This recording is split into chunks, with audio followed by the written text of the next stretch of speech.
வெளிப்படை media group and star life சேவைகள் என்றும் உங்களோடு. ஆலய மற்றும் தேவாலய நிகழ்வுகள், திருமண நிகழ்வுகள், பூப்புனித நீராட்டு விழா நிகழ்வுகள், பிறந்தநாள் நிகழ்வுகள், புதுமனை புகுவிழா நிகழ்வுகள் உள்ளிட்ட சுப நிகழ்வுகள், அத்தோடு பொது நிகழ்வுகள், அரசியல் நிகழ்வுகள், கலை கலாச்சார நிகழ்வுகள், பாடசாலை நிகழ்வுகள், விளையாட்டு நிகழ்வுகள், மரண இறுதி கிரிஜை சடங்குகள் என அனைத்து விதமான நிகழ்வுகளையும் குறைந்த கட்டணத்தில் உலகம் முழுவதிலும் ஒளிபரப்பி மகிழ்ந்திடுங்கள். நாடளாவிய ரீதியில் குறைந்த கட்டணத்தில் சிறந்த சேவைகள். என் ஸ்டார் லைஃப். தொடர்பு கொள்ள வேண்டிய தொலைபேசி இலக்கங்கள் 077 36 43 856.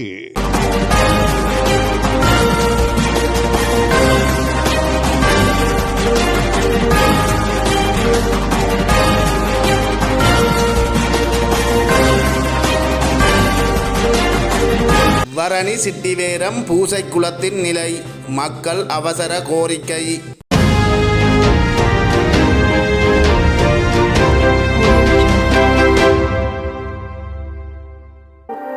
யாழ் வரணி சிட்டிவேரம் அம்மன் ஆலயத்திற்கு அருகாமையில் அமைந்துள்ள பூசை குளம் என்று அழைக்கப்படுகின்ற இந்த குளம் தற்போது காணப்படும் நிலையே இதுவாகும்.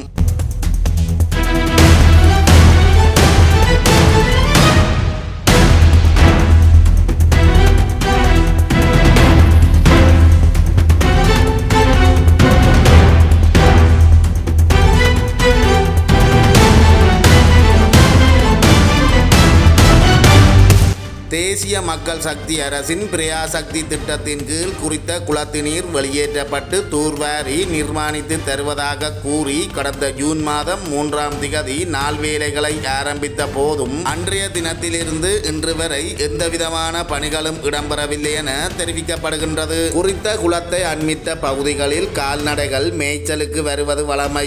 இவ்வாறு வரும் கால்நடைகள் தண்ணீர் தாகத்திற்கு இந்த குளத்தை பயன்படுத்தி வந்தன.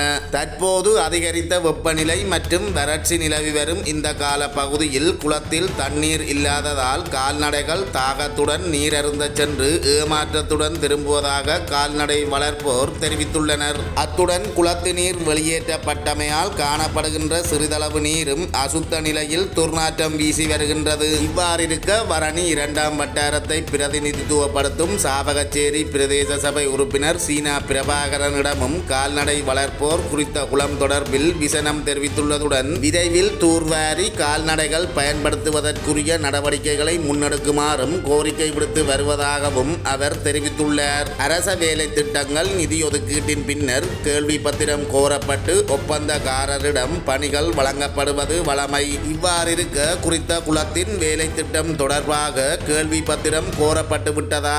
அவ்வாறாயின் ஒப்பந்தக்காரர் யார்? நாள் வேலை ஆரம்பிக்கப்பட்டு சுமார் 3 மாதங்களை அண்மிக்கின்ற நிலையில் எந்த வேலைகளும் நடைபெறாது காலதாமதமாவது ஏன் போன்ற கேள்விகளை பிரதேச மக்கள் சார்பில் சம்பந்தப்பட்ட தரப்பினர் மற்றும் அதிகாரிகளிடம் எமது ஊடக பிரிவு பகிரங்கமாக கேட்டு நிற்கின்றது. அத்துடன் மக்களின் கோரிக்கைக்கிணங்க குறித்த குளத்தை தூர்வாரும் பணிகளை விரைவில் ஆரம்பித்து மழை காலத்திற்கு முன்னர் பணிகளை நிறைவு செய்வதற்கான நடவடிக்கைகளை உடனடியாக முன்னெடுக்குமாறும் மக்கள் சார்பில் கோரிக்கையும் முன்வைக்கின்றோம். 2ஆம் வட்டாரத்தில் சுட்டுவீரம் அம்மன் கோயில் பூசக்குளம் என்று சொல்லி அம்மன் கோயிலுக்கு வடக்கு புறமாக உள்ள ஒரு குளத்தை பிரசக்தி சுட்டுவீரம் திருவிழா அம்மன் திருவிழா காலத்தில் தண்ணியை இறைத்தார்கள். குளத்தை விட்டு தள்ளலாம் வந்து பெரிய பந்தல் ஓட்டு சிங்கக்குடி ஏற்றி படம் காட்டினார்கள்.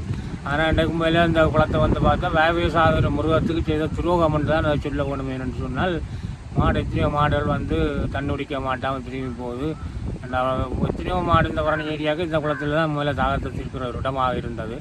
அதையோ கூட இல்லாச்சி இருக்கிறார்கள்டா இவர்களை முதல்ல மறைச்சாட்சி இல்லாத ஒரு மனிதர்களாகத்தான் இருக்கிறார்கள் என்று மக்கள் வந்து என்னிடம் கோரிக்கை இன்னும் 3 மாத காலமாக அப்பா இறைச்சனிகள் விட்டுற நான் சொன்ன நான் ரைக்கே இல்லை இது இப்படி இன்னும் பிரேசக்தி என்ற இன்னும் தான் நகைகளை செய்தவை நான் இருக்கா கதைக்கிறேன்னு சொல்லி நான் மக்களுக்கு மேலே பதில் வழங்கியிருந்தேன். சக்தி என்ற பேரில் இந்த வரணியில் இருக்கிற எம்பிபி என்ற ஒரு அங்கத்தவரோ உறுப்பினரோ தலைவர்கள் சொல்லி தெரிஞ்சு விட்டுருக்கீங்கன்னா எல்லாரும் வந்து நின்று இல்லை செய்து போட்டு போனார்கள். அந்த முருகன் உண்டாக்கி அலைஞ்சு தெரியுதுகளை நன்றினா முதல்ல தண்ணிக்கு ஒரு தாகத்தை தீர்க்க வழி இல்லை எல்லாம் மேலே இருக்குதுன்னு சொன்னால் இதை மேலே எல்லோரும் அறிஞ்சு கொள்ளணும். மேலே எத்தனையோ மக்கள் வந்து என்ன கேட்டார் எல்லா இடமும் புரியுதுன்றப்போ இந்த குளத்தை இவ்வளோ காலம் ஒரு கரைக்காக விட்டுருந்தா கூட மாடாக தண்ணி குடிச்சிருக்கும். இந்த மாட்டுக்கு தண்ணி இல்லாத விட்டாங்களே. நானும் பிரதேச உறுப்பினராக இருக்கிறபடியே என்னை வந்து கேட்டு நம்ம ஒருத்தர் நடந்தால் நல்லது நாங்களே விட்டுக்கொள்வோம். ஆனால் இப்படி கொண்ட குறையில் இந்த 3 மாத காலமாச்சு ஏன் விட்டுட்டு வடையை பார்த்து கொண்டு ஒரு பார்த்து கொண்டு எல்லாம் உங்களை ஏற்றுக்கொள்ளலாம் அப்படின்னா மக்கள் மேலே எத்தனையோ மக்கள் கூறதுனாக்க வழியாகத்தான் நான் இந்த இடத்துக்கிட்டே வந்தேன். சம்மந்தப்பட்ட அதிகாரிகளோ இல்லை இந்த அரசியல்வாதிகளோ இதை உடனடியாக இதுக்கு ஒரு நடவடிக்கை எடுக்கணும். என்னென்னா உடனடியாக செய்திங்க வேண்டிய இல்லையா. அப்போ நான் என்னென்று செய்கிறோம். அப்படி இப்படி ஒரு பயிரங்கமாக ஒரு அறிவித்தல் உண்டு விடுவ மண்டபக்காக வந்து நான் இந்த இடத்துக்கு வந்து இந்த பூசக்குளம் கொண்ட அம்மன் ஆச்சு இந்த வடக்குப்புற வீதியில் நண்டு நாங்கள் இன்றைக்கு வெளிப்படுத்தி இருக்கிறோம். எல்லாரும் பார்த்துக்கொள்ள உணர வேண்டும் என்று கேட்டுக்கொள்கின்றேன். நான் சுட்டீர கண்ணகி அம்மன் கோயிலின் பொருளாளர். இப்போ இந்த கோடை இப்போ 3 மாதத்துக்கு முன்னமாக அந்த வெட்டுவதற்கான அன்குராட்பம் நடத்தியும் இன்னும் செய்யலை என்று சிலர் மக்கள் இன்னும் விசாரித்து கொண்டிருக்கிறார்கள். பொருளாளர்களுடைய அடிக்கடி பார்வையால் இந்த சிலர் கோயில் பாதையும் கேட்கினேன். ஏன் இந்த குழந்தை இன்னும் வெட்டாக கிடக்கு? இப்போ 3 மாதம் தண்ணி வச்சு போட்டிருக்கிறீர்கள், ஏன் இன்னும் வெட்ட இல்லை என்றதை கேட்கினேன். நான் சொன்னேன் இதை பூஜன் மரம் கொண்டு சொல்லிக் கொண்டு தீனியோடைய இன்னும் மர இல்லையாக்க வேண்டும். அதை மிக விரைவில் செய்கிறதுக்கு நீங்கள் இதுக்கு சம்பந்தப்பட்ட அதிகாரிகள் ஆவணம் செய்யுமாறு நாங்கள் கேட்டுக்கொள்வோம்.